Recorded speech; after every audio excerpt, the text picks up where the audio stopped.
Oh, are you?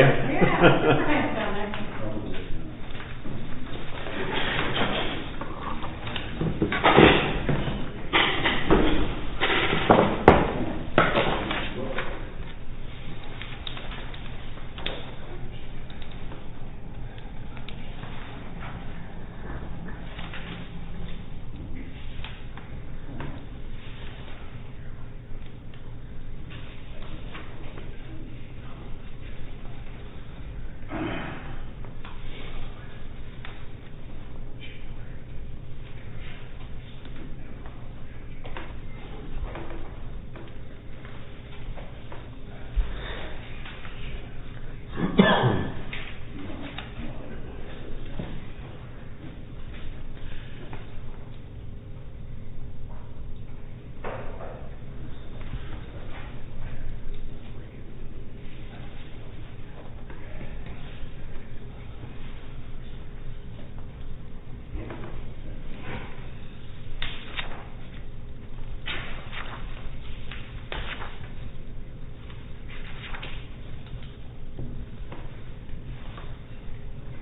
All right, at this top, we'll call the meeting order. Pledge allegiance to the flag of the United States of America and to the republic for which it stands, one nation, under God, indivisible, with liberty and justice for all.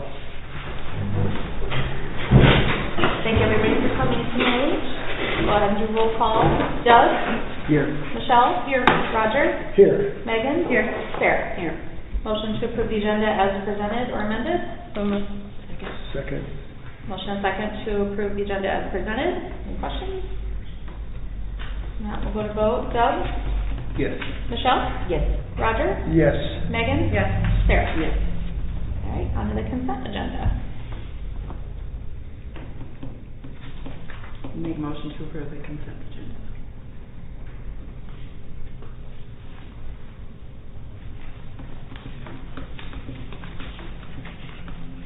Second. Motion and second. Any questions? Now we'll go to vote. Michelle? Yes. Roger? Yes. Megan? Abstain. Sarah? Yes. Doug?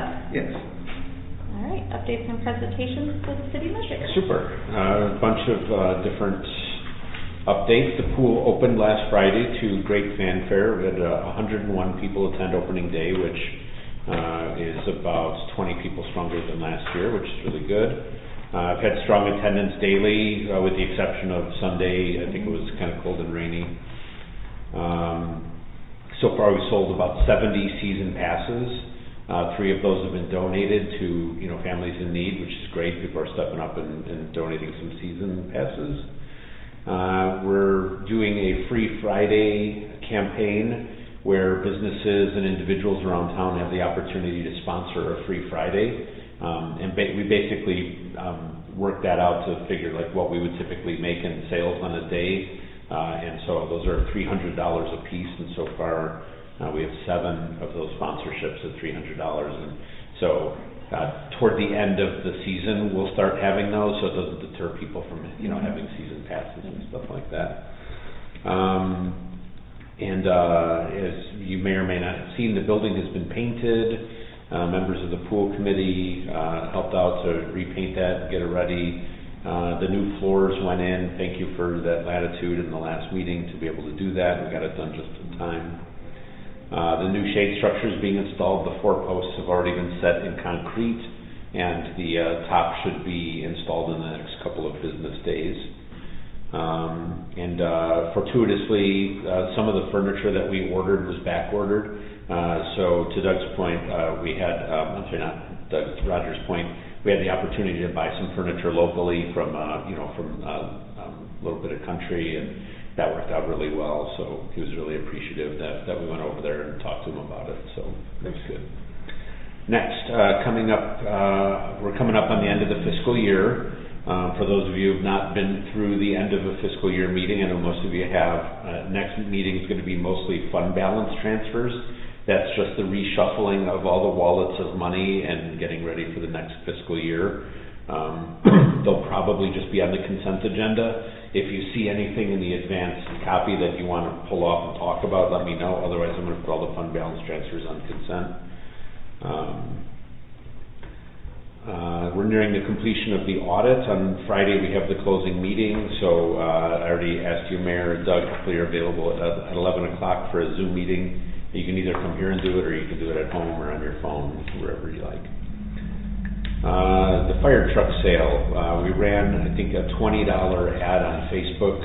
We've had 1,551 page views on that page on our website in the last 30 days.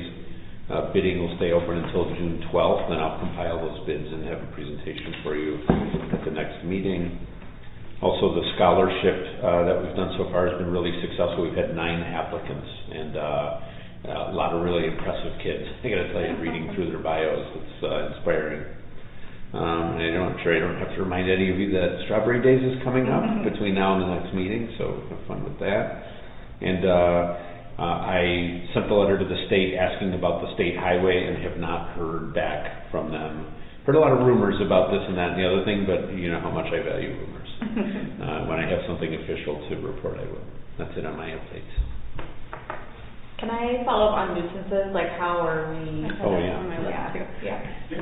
Why, have you been hearing complaints? No, I'm just, with Strawberry Days coming up, like, just wondering if people are making progress or if it's... Yeah, so I looked at the list yesterday because I talked to a couple of people. I think there was just shy of 50 that we identified, and I think the only ones we had left is less than 5 for sure. Just people who don't live around, things like that we've mailed out certified letters, but one got returned to sender. Other than that, I talked to somebody yesterday that I just happened to see coming through town. But other than that, yeah, it's been receptive, I guess. So talked to them, a lot of questions, things like that. But I think it was definitely the right call to serve on them and explain to people kind of what we're looking for. And we've already noticed that there's quite a few that people's cleaned up. So I think the biggest thing is going to be probably like the junk vehicles, using vehicles. It's going to take a little bit of time, but. Cool. Yeah, and we're definitely working with people who need more time, but we're also taking a pretty hard line and blaming the city council a lot, like, you know, what the council wants, you know, like, because, you know, he's telling them it's what the city administrator wants, I got to tell him it's what the council wants, and you guys will have to figure out who to say your bosses are. Yeah, but what's the mowing deadline, like, as far as if they don't mow within a certain time? Well, there's quite a few of them. Yeah. Yeah, kind of how I've been handling those ones is, because I think it says it's 8 inches, right? Yeah, but they do when they get out of hand. We've just been having really good luck just going to people and being like, take care of that. Yeah. And it's usually a day or two. Okay. Okay. I know there's a few of them. I made a call the other day with Dino and on a lot on West Spring there. We tracked that one down. Got that talked through. So. Okay, good. There's some other things. Yeah, and if there are properties that you see, you can text me or call or email. If they're not already on our list, I'm happy to put them in our database. Okay. We have a pretty slick database. We use Airtable, which Jesse loves. But so we can take before and after pictures. Sure. And so after they get served or they get a certified letter in the mail, a lot of times they call me and my neighbor's yard is, junky as mine. And I'm like, well, your neighbor got one too. Yeah. So, we're able to talk about the specific things that we're looking for in their yards. And, there's been some complaints, but mostly just blowing off of steam, and people are making an effort. So, pretty good. Okay, good. Yeah. All right, any other questions? If not, we'll go to new business. Number 9, Resolution 2652, approving the agreement for maintenance and repair of primary roads and municipalities with the Iowa Department of Transportation. Motion. Second. All right, motion second. Great. So you have a memo in there. This is just a pro forma agreement that the state gives us every several years. I think it's a 5-year agreement. Basically lays out who's responsible for what. We have 0 room for negotiation here. This is a sign it or don't sign it, but these are still the rules. kind of thing, but it is a 5-year agreement, and wanted to give everybody the opportunity to at least read through it, read the memo, and find out and reinforce who's responsible for what. I was surprised to get this and not get a response about when the highway was going to get redone, but I figure it might be 2 different offices in that department, so yeah. And so really nothing new here, but it's just good to know who's responsible. So who determines on B1 and down to bottom A1, who determines, like on B1 at the top, primary highways curb, which Highway 3 West is, Yeah. pavement, maintain and repair pavement. I mean, at what point does the DOT take over and fix that, and at what point is it not? It's a good question. Does not meet standards. What's their standard of that's okay, Yeah. and that's not okay? Because right now it's not okay. Yeah. I can dispatch a question to them for some sort of clarification on this. I don't have the answer for you now. I just honestly have no idea. So if you want some clarity and specificity, I can ask for it and try to get them to respond. I mean, that would be my question is, Yeah. what's okay with you and what's not okay with you? What meets standards, what doesn't meet standards? I would say Highway 3 West does not meet any kind of standard really whatsoever. Right. So I'm going to ask them if they have any published standards, or if not, how do they determine, what is not acceptable? And I'll ask them for an answer in writing. That would be great. Okay, just taking a note on here. Because it looks like according to this, that's their responsibility. Right, and I'm sure there's a lot of gray areas in here where they would argue with us, and I think it's right to ask and find out exactly what measurement tools they use. That was my one question looking at this. Great, thank you for that. Any other questions? Now, we'll go to vote. Roger? Yes. Megan? Yes. Sarah? Yes. Doug? Yes. Michelle? Yes. All right, number 10, resolution 2653, approving ambulance department roster and setting wages.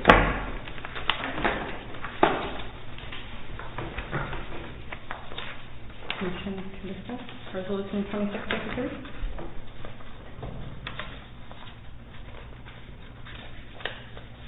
All right, motion and second. Great. This is something newer that we're going to be doing, and this is from what we've learned from this audit period. Auditors are, and I don't know if this is a new rule or if they're just being more specific about it, but they're looking for rosters. When last meeting when we had the pool, all the kids at the pool. So because the ambulance roster has grown so much, we just did a blanket, this is the roster as it is right now. And then as we add members, those will be individual resolutions. But since it has grown, to do this to appease the auditors next year, we're going to do it all in one. This is exactly who's on the roster. This is what the pay scale is. This is exactly what they were asking for. Can you remind me what our rates were before? I'm assuming these are all. They were slightly less. We talked about this a few meetings ago. I think it was several meetings ago when we brought on the ambulance director full time. I think we updated them. I would have to email you what the old rates were, Megan, because I just honestly don't remember. And then I'm assuming all employees have an application in? Yes. Okay. Yes. Yeah, and then all their paperwork has to be on file. They have to meet criteria to obviously be a provider. Some criteria to be a driver. And will these rates be billed out per call? Is that how that works? So you're getting your money back, or? So yeah, the way it works right now, and you'll see in the ambulance reports, basically when we show up at an ambulance call, if we transport the person, we can bill for it. Yes. There is going to be a lift assist charge that we approved. That will go, but we're starting to have billable calls now. So not all of these calls will be billable, but that's the investment that we make, so that when there is a billable call, we can do that. And so in the ambulance report each month, you'll see, and then where it gets a little tricky is the finance is like at least a month in arrears. So we put everything out to bill at the end of a month, so something could happen in the beginning of May. We're not really sending that, to the insurance companies until the end of May. We do it all kind of at once. So you'll see each month how much we've billed, how much we've collected, and what the total accounts receivable are for all of that. And once we get 4 or 5 months of data, then I'm going to throw it on a graph, and we can kind of visually see where the ambulance department is going in terms of billables, call rates, volume, and response rates and stuff like that. And then the wages that we don't bill out, that's just coming out of the general fund, correct? It comes out of the general fund. Okay. Yeah. So will we be doing a roster like this, like for the fire department too then? Yes. Okay. At some point. Okay. And then, because they haven't grown very much, I think they've only added one, you would know better than I do. 1 or 2 people? Yeah, Okay. so, I think if if there's a push to get it up to the full roster, then we'll do a whole roster, but, because. Instead of these were like on a yearly rotation, so we'd all see them all at once, or? Not in a yearly rotation, Okay. just when there's mass hiring. Sure. So, because the ambulance had, 5 or 6 Yeah. new people. Yep. Yeah, so, Okay. but I mean, if that's the council's decision, we could do it on an annual I'm not trying to say we can't do it. Sure. I'm just trying to say that's not the plan. Sure. Okay. But if the council wanted to see a department It'd be roster. nice just to like get it all on one page, so you're seeing it all at one time. I agree. Yeah. I mean, if that's something that, we just did the pool, we did the ambulance, we do the fire. It would nice to see, just Yeah. see a roster of, like. Yeah, the departments. okay, so I can add that to the next meeting and, get that squared away. Okay. And then, did we ever get our territory back that we lost, Balga and Lamont? Working on it. We're almost up to we want to be at near 100% coverage, like 24/7. We're almost there. We've got a lot of drivers that came on. We still need a couple of providers to come on, and we're working through that. We want to make sure that when we make that commitment, that we can cover that area, that we can actually do it. So, those talks are happening, and they're positive, and, but we're not ready to make that commitment just yet. Any other questions? Now we'll go to vote. Megan? Yes. Sarah? Doug? Yes. Michelle? Yes. Roger? Yes. Number 11, Resolution 2654, establishing a cash flow for the city pool in the amount of $300. Second. All right, motion In second. retrospect, I should have put this on consent. It's just a pro forma. We need this to make change at the pool, otherwise we're losing sales. That's all I have to say. All right, any other questions? So what's the accountability process that we're doing down there? The drawer is balanced every day. Okay. So basically, every day we get a deposit from them, that drawer gets balanced back out at $300. There's a full daily accounting of all the cash. And they use a register, right? They use a computerized register. Yeah. Yeah, so we get a nice daily printout stats. We track all the pool stats, like how many people were at the pool, how many passes were sold, on a daily basis, and database it and graph it, and it's, really nice, and that all comes from that register, so, I feel pretty good about it. Like, if we were off by $4, we would know by the next morning. Any other questions? Now we'll go to vote. Sarah? Yes. Doug? Yeah. Michelle? Yes. Roger? Yes. Megan? Yes. Alright, number 12, motion to discuss county cost sharing proposal for police communication system. Any motion? Second. Great, I'm gonna have the police chief come up and, explain this, because I'm still hot about it, and I will probably lose my cool. Yeah. I'll try to explain it the best I can. I'm not a IT guy, but I'm a tryer, so. I guess the best place to start, so our in-car computers, we work off of a program called Shieldware. So the county has the dispatch center. They have, I guess you could call it like the hub for Shieldware. It's the call taking, the records management, everything. So if a call comes in, that's what they started on, and then when they send it out to like fire department, EMS, police, it's all through Shieldware, through the CAT system. In the past, the county has pretty much covered the cost, just because the police departments operate off of a mobile endpoint, so like a mobile user in our cars. And the state always maintained like the firewall and all that stuff, so it was just kind of operating off of that for running NCIC, which is license plates, criminal histories, licenses, things like that. So it was easier for the state to just maintain that, so that it was all up to the standards for the federal system. And then apparently in February, they sent an email out to all the PSATs or dispatch centers and said, hey, something's coming down the pipe, we'll let you know when we know. And then the end of April, which everybody knows is after budgets have been submitted, they reached out and said, hey, by the way, we're no longer maintaining the firewall, you guys are gonna have to figure it out on your own. So, the sheriff's office reached out to, I guess they've been using this third-party IT company,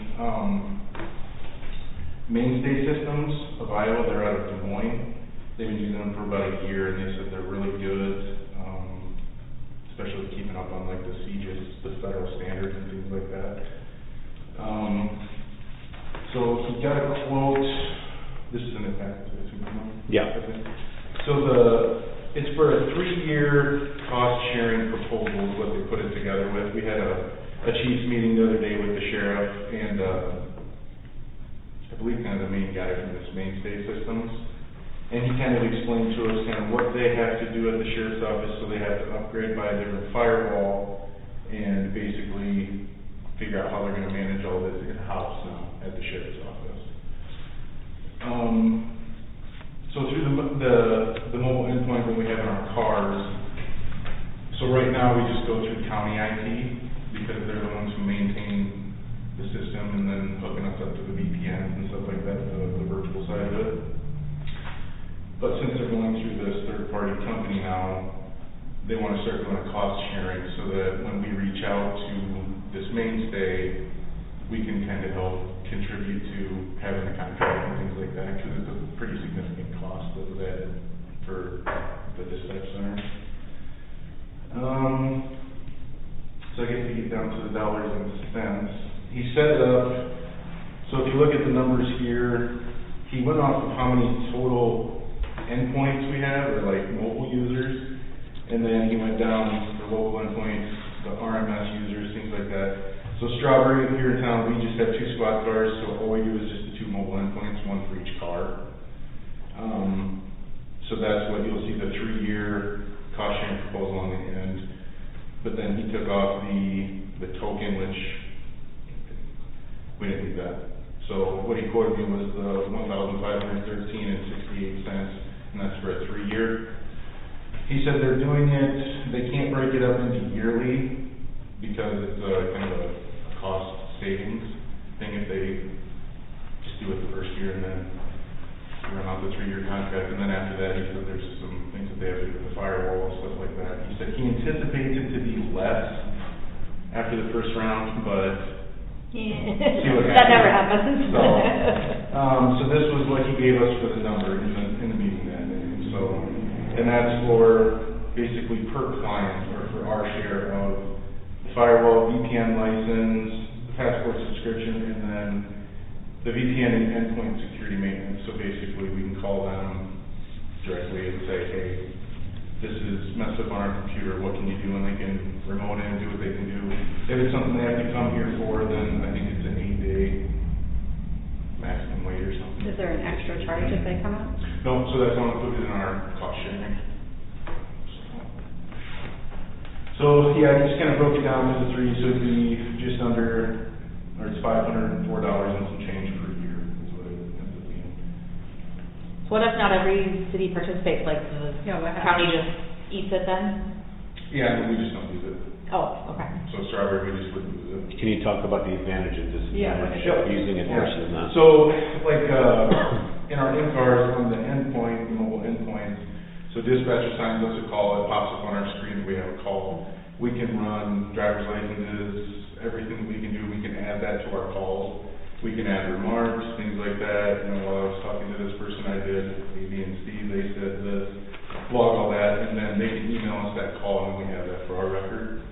Otherwise, the only other thing that I even thought about that we could do is state system to run plates, but it has nothing to do with dispatch adding the remarks. We would have to call them and ask them to add something, send them a message over our mock system that's through the state. They'd have to add it, and if everything was correct, then they would email it to us, and then we'd do the route. A lot more legwork. It's a lot more legwork, and it adds confusion in the middle. And I mean, they're already busy enough in there, so you feel bad calling them sometimes even. So if I have to shoot them a mock message and say, hey, can you add all this to the call for me, and then email me, and if you have any questions, call me. And we're not gonna make any friends. Dina, why are you upset? To me, it's just a money grab, like and I also think that this is a good reflection of what's going to happen from what the state did in terms of like limiting the ability to raise property tax. So we're gonna see a lot of things where one entity was just kind of covering the cost to, hey, I can't do this anymore, you have to pony up. So things will level out. I think the costs are a little exorbitant for what we're getting. I shouldn't say for what we're getting, for what the county's getting. And I have I'm not an IT person, but I have a lot of experience in IT end of business, and it's like some of the things they're talking about, the costs are grossly over what I think the market rate is. So if the county or the towns don't do it, is the county prepared to maybe hire extra staff to handle all the extra calls? You know what I mean? Like, what happens if these towns don't do it? Like, they're charging for like a firewall. Like, a firewall is a very basic thing. Even a very good firewall is dirt cheap, very basic. Thousands and thousands of dollars for the firewall that they want, right? You know, and it's just like, so it's stuff like that, and I don't know that they have an IT department that, can look at it discerningly and say, hey, we're not really getting a great deal here. And I guess it does make sense for them to want to consolidate all of the IT, but the problem is we still have to have an IT consultant for the rest of our stuff.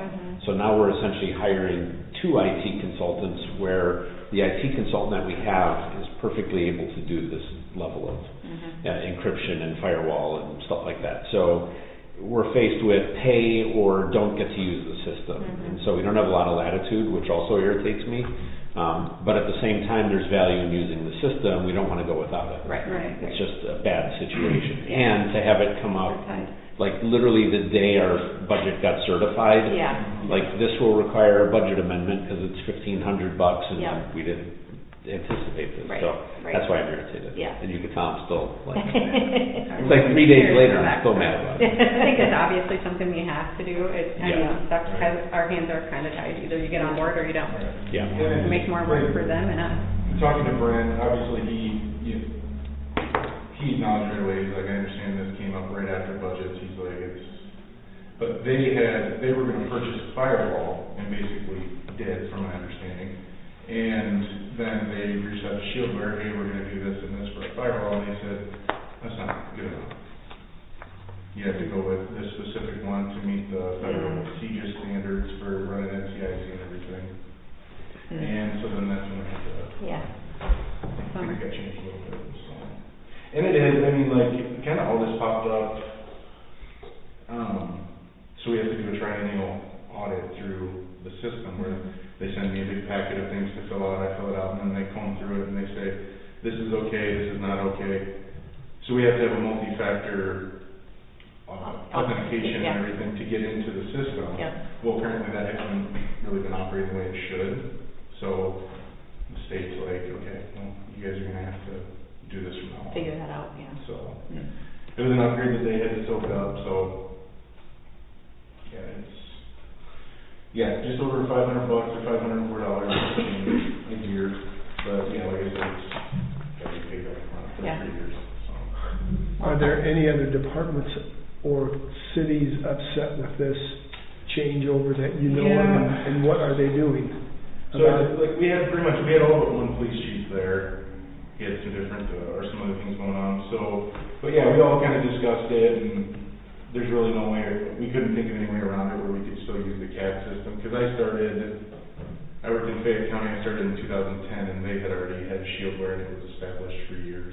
In Clayton County, I went there in 2013, and it was already established. So kind of what they would have to do is if they went to a different system, they'd have to try to figure out some way to kind of merge those calls over.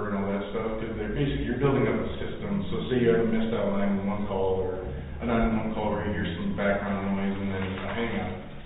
You don't have any name or anything like that, the phone number, they can type that into their master, and there might be 3 calls in the past where it was included to this person.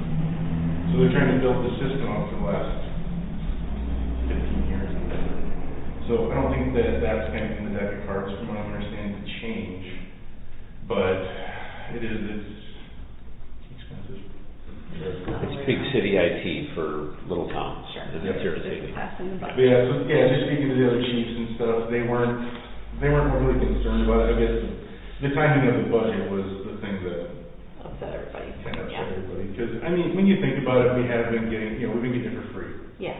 We pay a $100 fee per year per license right now through Shieldware. So basically it costs us $200 a year to have it. Yeah. But it never cost us anything for firewall, the VPN stuff.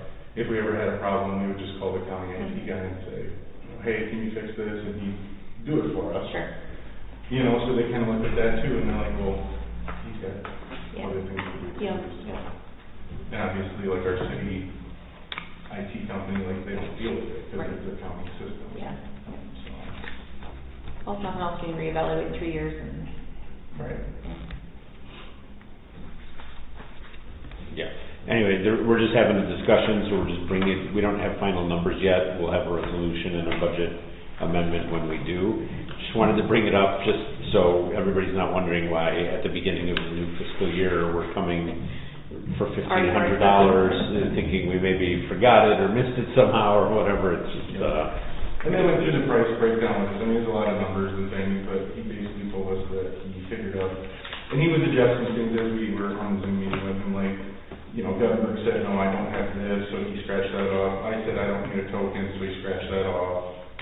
Things like that. A couple guys actually said, no, I need to add one of those, things like that. So, and then his price sheet was adjusting as he was doing it for Sure. us.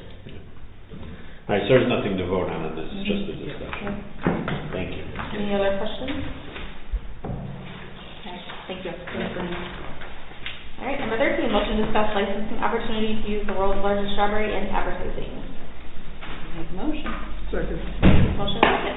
Great. So, we've had a lot of visibility with the strawberry since it got restored. NPR did a big thing on it. There was another story. They're both on our website. They're getting a lot of traction. So we had somebody reach out. I don't think that this will be a very common thing, but I need some direction. Came out an advertising agency that's doing an ad campaign for Feeding America. Was interested in using the strawberry in their advertising. I've given you the slide deck that they sent to me with just some ideas on how they're using very large, iconic sorts of things in the advertising. They asked me what the process was, for this, and I basically said, you send us a proposal, I look at it, I present it to the city council, you get a yes or no or modify. But, I didn't want to give them a blanket no, and I certainly didn't want to give them a blanket yes. These things can be very touchy, and maybe not everybody's on board with, not this per se, but any other opportunity. So I thought we would just discuss what that process looks like, if we want to have a blanket no policy, or if we want to look at it on a case by case, if we want to, attach some dollars to the usage, or if we just want to hear what they have to say and make a proposal. So I'm all ears, and would love to get back to this guy this week on what we're going to do. I think personally it would be we have to consider if somebody uses that strawberry to make money for them, then we certainly would want to charge a fee for that. And we would get paid a fee with this one as well. Yeah, he's asking how much. But if somebody wanted to use it as a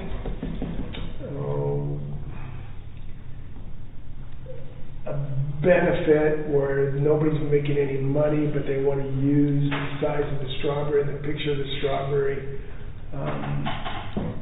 I don't know, I think we go case by case and see what everybody's doing. And I think it'd be cool to license it, so that we have some control over who uses it. I haven't seen, I know a lot of people drive through and take pictures of it. I haven't seen those pictures used anywhere other than people flash them up on Facebook and, yeah, look at the Strawberry Point, look at the strawberry. Yeah. But if people want to use it as a business logo, as a way to make money for their company or draw attention to their company, we should get a kickback from that. Yeah, I totally agree. I want us to have total control over it. You know, some iconic things like that, you know, back home where I come from, there's a lot of Frank Lloyd Wright buildings, you know, and like technically they're kind of in the public domain, but they're not. You know, it's always a gray area. And you don't know who's going to use it, so I think it's better for us to maintain the control, do it on a case by case, because I mean, God forbid some hate group uses it, you know, or something.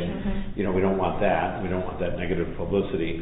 But it also raises our profile to have it out there in the ether on a national scale, you know, and that doesn't hurt us as long as the organization or the business that's using it has got a good reputation and they're going to use it properly. So I think that process should, you know, just basically tell us what you're thinking.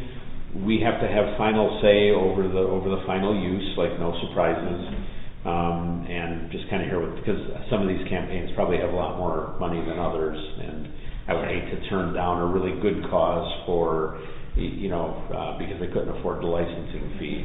So, but anyway, any other ideas? I'd love to hear them. Sounds good. It's a good idea. Do case by case. Sounds great. Pretty cool. All right. Yeah. Yeah, so I'll let them know we're interested to hear more and get a proposal, and hopefully we'll have one for the next council meeting. Sounds good. All right. Any other business? I have a question. Do we rent any city land for profit? I mean, do we get? Yes, we have the city farm Okay. that we rent. We rent space on the water tower for cell towers or cell phone towers and stuff like that. Do we rent out the walking trail for hay baling, and is somebody making money off the hay that's being baled in the center of the walking trail? Not that I know of. Do we turn that into hay, or what? Or do we do Somebody comes out and knows it before strawberry days and bails. It's been baled, yeah. It's been mowed and baled already, Yeah. and that happens a couple times a year. Is that a trade-off? They mow it for the. I don't even know who's doing it. Oh. First I'm hearing of it. So thank you. Well, Yeah. I think if somebody's doing that and Yeah. making money off of it, and we're not making money from it, Yeah. and we're okay, I'm not okay with that. I'll go right on the Yeah. paper and say I'm not okay with that. It's honestly the first time hearing of it. I was just assuming it got mowed, and so yeah, if somebody's bailing it, I could see if it's going to cost $400 to mow it, and it was a trade-off, and we agreed on it. That's one thing, but yeah, first time hearing of it getting baled and sold. So I'll look into it and find out for you. Because in that one, when we filled out the grant proposal for that area, that was supposed to be left as a wildflower national prairie. Yeah. And the original paperwork that we did to get the grant approved to put that half mile of concrete in there, that was supposed to be left as a natural prairie. And it has bothered me and many others in our community that it's not that way when it could be. It could be an absolutely beautiful prairie that would draw people there to it. Yeah. And Well- it's just very upsetting when you Yeah. see it mowed and baled, and I know it's really going to be used for strawberry days for the tractor and truck pull, which really irritates me, but I know that brings a lot of people to town. But if it's wet and muddy, it just looks awful after Yeah. that's done. Does anybody know the history of why it started to get cut down? Was it mosquitoes? Was it? I could tell the history, but if you don't do something with it, I mean, if you're leaving wildfires, you gotta burn it or something, or it's gonna be solid trees. So you have to do something. Maintain it, yeah. Yeah, it has to be maintained or it's just gonna overgrow. Yeah, I mean, the trees just sit all over it. Do you know kind of when that transition took place? It's been years, right? Like. What's that? It's been years. Yeah, I mean, that's always been done since I. Right. We'll look into it. Like I said, first time hearing of it's getting sold as hay. Well, I don't know if it's getting sold. Somebody's using it. Well, somebody's using it. Somebody's mowing it, somebody's baling it, and Yeah. somebody's getting a pretty good benefit off of that. If they're gonna mow it and bale it, then we ought to get the current hay price for the sales. I like it, yeah. If we want to enter into that agreement. Yeah, I'll look into it, I don't even know who does it, so, yeah, like I said, first I'm hearing of it, and I appreciate it, we'll find out, yeah. Now, if I see a bale of hay on your trailer on the next one. I have no life. It's just All very right. much sad because I know what we went through when we did the grant Yeah. to get that trail put in, and that was part of the grant. Part of the reason they approved it Yeah. is because it was going to be less than a natural prairie, and I know prairies they got to be maintained, they got to be taken care of, they got to be burned. We have one at Starmont, and it's beautiful when it's growing, but about every 4 years it's got to be burned off. But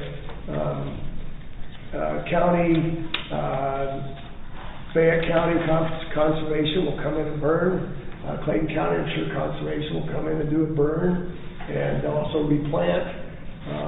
All right, we'll get to the bottom of it, and Yeah. I'll get you some answers. I would appreciate that. Yeah, So with absolutely. the other people. That's all I have. I have something too. I've been talking to Jason Easton, who is our coach for the Heart and Soul, about our downtown businesses. And there is a fellow by the name of Jim Thompson, who works for the Downtown Economic Development Authority for the state of Iowa, who would be willing to meet with us about some of the vacant buildings, in particular the Franklin Hotel would be one of them, and possibly the grocery store, and what we can do to revitalize them, what kind of options we have out in the state available to small towns, the financial resources, what part should the city take in it, or what part could the city take in it. All kinds of different questions could be answered if we met with these people. I have tentatively set up an appointment and spoken with the bank here, Citizen State Bank. They have a representative that could attend a meeting on the 25th of June. I would like to invite our city administrator and our mayor, if she could attend on the 25th of June in the afternoon, to just throw some questions at this individual, if it hasn't been done already.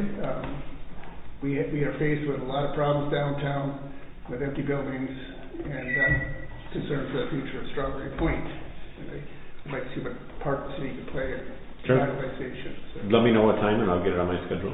Okay. Yeah. Okay. And could the mayor make it? Depends, I have to look at my schedule. Depends what time of day it is. All right. Well then, I will try. I will make the connections and get back to you. Anything else? Motion to adjourn?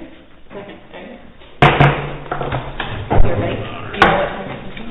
Afternoon, Abby said she can do it afternoon. Afternoon, okay. I will look at the schedule. It'll be a phone meeting. So Just like a